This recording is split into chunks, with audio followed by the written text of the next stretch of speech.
stand for such a time as this. We must fight for what is right and learn to trust in Him. We have a truth to live for, a promise to defend.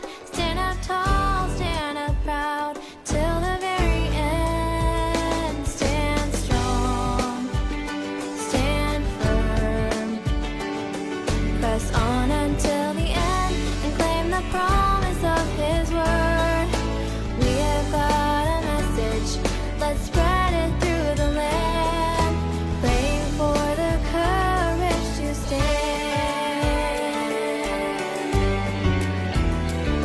Let's run, but let's not hide, proclaiming once again to fight for what is right, showing love unto all men. Love, no? Ang love ay, ang tunay na definition ay makikita natin po sa Biblia. Ang sabi po sa 1 John 4:8, unang 1:4-8, ay ang Diyos ay pag-ibig, ano? Kaya siya yung talagang definition ng love. At lahat ng binagmumulan ng pag-ibig ay siya po, no? Sapagkat ang sabi sa John 3:16, for God so loved the world that He gave His only begotten Son, that whosoever believeth in Him should not perish, but have everlasting life. Gano'n na lang ang kanyang pag-ibig sa atin at sa buong sanlibutan. Ibinigay niya ang kanyang buhay upang nang sa ganon, tayong lahat ay makaramdam pa rin at makaranas pa rin ng kaligtasan. Pagpalain po tayo. Joy. Para sa akin, ang salitang joy ay meron po siyang tatlong kahulugan. J stand for Jesus. Sa buhay natin, dapat pala natin unahin ang ating Panginoon bago ang sarili. Pangalawa, O stand for others. Kailangan ho nating tanggapin na ang mga salita ng ating Panginoon ay nagpamahagi natin sa iba. Sa ating kapamilya, barkada, katrabaho, at mga kakilala. At ang pangatlo, ito ay letter Y. Stand for you. Bago ang ating mga sarili. Kailangan natin unahin ang ating Panginoon, pamahagi sa iba, bago ang ating mga sarili.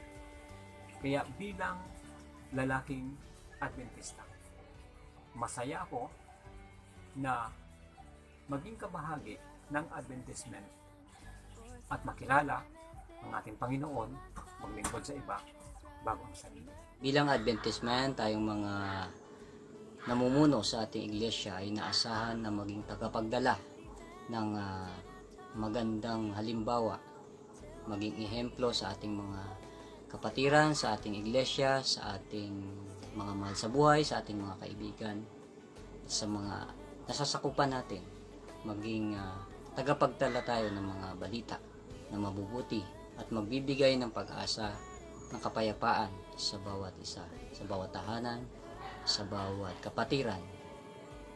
At lagi tayong tumingin sa panuntunan ng ating Panginoon. Sundan natin lagi ang kanyang hakbang at tunay na tayo ay magbago at tunay na tayo ay maging ehemplo sa ating mga nasasakupan. Bilang Adventist man, bilang ama, bilang isang mabuting halimbawa sa mga kalalakihan, at bilang anak na lalaki ng Diyos, kailangan natin ng pasensya, ng temperance, o ng pagtitimpi sa sarili upang ang anumang desisyon na gagawin natin sa buhay, meron tayo ngayon. Ito'y maging kaaya-aya sa harapan ng Panginoon. Kaya, bilang Adventist men, kailangan natin ng mahabang pasensya. Bilang Adventist men, ang kabaitan ay napakahalaga. Kapag tayo ay nagpapakita ng kabutihan sa ating kapwa na may tamang motibo at lalo't higit pag-ibig sa Diyos, itiyak na maantig ang kanilang mga puso. At sa tulong ng banal na Espiritu, maaari natin silang makasama sa paglilingkod sa ating Panginoon. Bilang isang Adventist men, kailangan po tayong maging mabuti o kakitaan po tayo ng kabutihan sa ating mga puso, sa salita, sa isip at sa gawa. Upang sa gayon, hindi pa man po tayo nakakapagbahagi ng salita ng ating Panginoon, kinakakitaan na po tayo ng kanyang turo at katwiran. Dahil ito po ang ninanais ng ating Panginoon sa bawat isa, ang kakitaan tayo ng kabutihan. Bilang Adventist men, tayong mananampalataya sa Diyos, dapat maging malalim ang ating pananampalataya. Yung ating pananampalataya na ito ang magbigay sa atin na lalo tayong mapalapit sa ating Panginoon. At yung pananampalataya ito ang magbigay sa atin ng buhay na walang hanggan.